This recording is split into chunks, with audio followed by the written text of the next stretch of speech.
No niin, ylioppilaskuvaus on nurkan takana. Käydäänpä läpi, miten valmistaudut siihen. Sukelletaan siis aiheeseen. Tavoitteena on rento kuvauspäivä ja juuri sun näköiset kuvat. Käydään läpi koko paketti. Suunnittelu, kuvauspaikat, asut ja se, miten saadaan aitoja kuvia. Kevät on kuvaajille kiireistä aikaa. Varsinkin ne parhaat ilta-aurinkoajat viedään käsistä.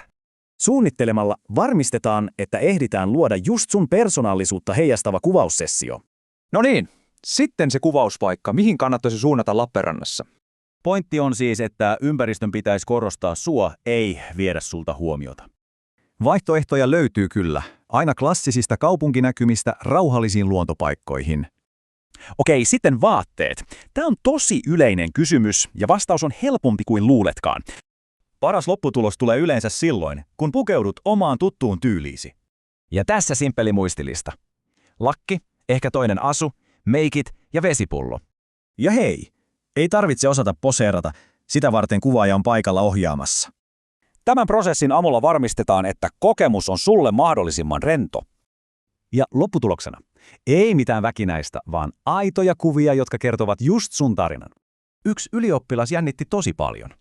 Hän pelkäsi, että hymy näyttäisi kuvissa teennäiseltä.